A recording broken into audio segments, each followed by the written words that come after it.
25,000 करोड़ के निवेश के प्रस्तावों के ऊपर चर्चा हुई है। कई प्रस्ताव मंजूर भी हुए हैं और इसमें 34,000 युवाओं को रोजगार मिलने की संभावना बनी है। यह एक तो बड़ा महत्वपूर्ण पड़ाव है। इस राशि का निवेश गुजरात के बाद में टेक्नोलॉजी के क्षेत्र में जिसमें सेमीकंडक्टर से लेकर के विभिन्न कार्य आते हैं और इसी के अंदर एक महत्वपूर्ण जो प्रस्ताव प्राप्त हुआ है वह प्रस्ताव है AI data centre. Madhya Pradesh में AI डाटा सेंटर 18,000 करोड़ की लागत से स्थापित होगा और यह डाटा सेंटर से हम लोग देश के अंदर मध्य प्रदेश का तीसरा नंबर आएगा। आंध्र प्रदेश, महाराष्ट्र, उसके बाद मध्य प्रदेश का तीसरा नंबर इसके अंदर आएगा।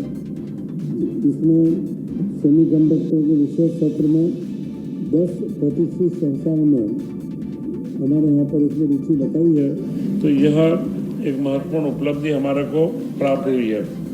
इसी के साथ पिछले दिनों इंदौर में यूथ कॉन्क्लेव हुआ, माय यूथ माय प्राइड, मेरा युवा मेरा गौरव।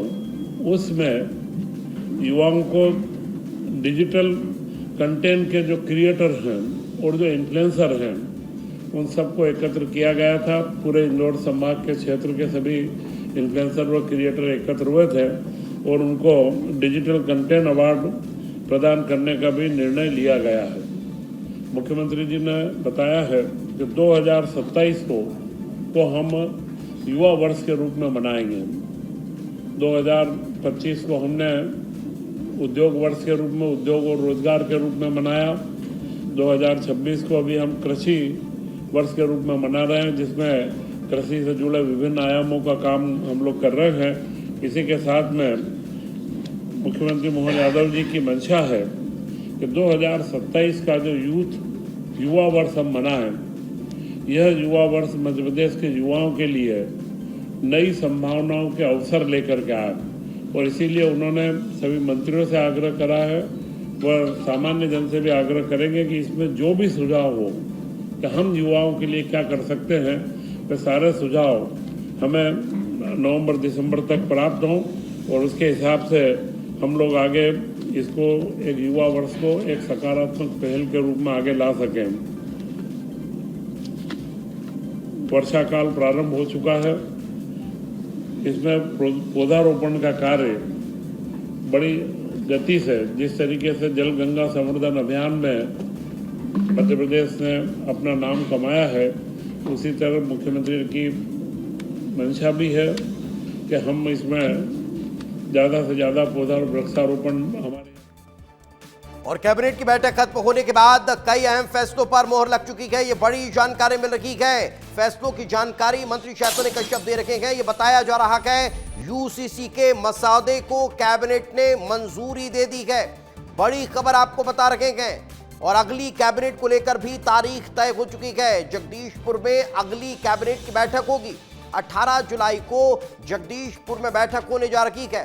पहले इस्लाम नगर के नाम से यह जगदीशपुर जाना जाता था और अब इसे जगदीशपुर कर दिया गया है। यहां अगली बैठक होगी, मगर आज की कैबिनेट बैठक में यह बड़ी जानकारी आपको दे रहे हैं। यूसीसी के मसौदे को कैबिनेट की मंजूरी मिल चुकी है।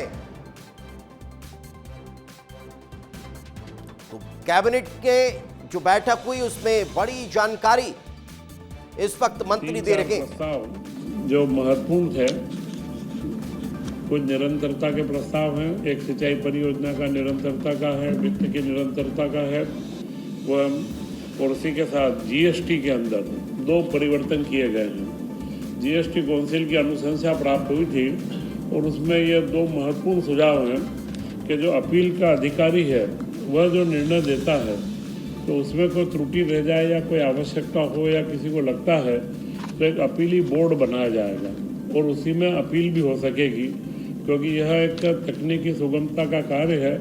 और उसी के साथ में वर्तमान में जो क्रेडिट दी जाती थी वे जीएसटी के अंदर, यह भी एक तकनीकी मुद्दा था।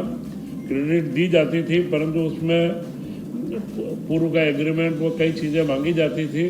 अभी उसका सरलीकरण किया गया है और जो एक्सपोर्ट होता है, एक्सपोर्ट के अंदर जो इनपुट क्रेडिट लगता है उसका 90% तक राशि हमारे उद्यमों को जल्द से जल्द प्राप्त होगी। तो यह एमएसएमई क्षेत्र के लिए उनकी तरलता या उनकी लिक्विडिटी बढ़ाने में बड़ा सहयोगी रहेगा। ऐसे 2 अमेंडमेंट जीएसटी के अंदर किए गए हैं। इसी के साथ में मूंग व उड़द के जो समर्थन मूल्य पर मध्य प्रदेश सरकार खरीदी कर रही है, इसके लिए जो बैंकों से लोन लिया गया है उसकी गारंटी दी गई है, उसकी गारंटी को निरंतरता दी गई है, क्योंकि अगले भी समय में हम लोग किसानों से निरंतर फसलों का उनका उचित मूल्य दिलाने के लिए लगातार हमारी ये सारी कार्य योजनाएँ चलती रहेगी।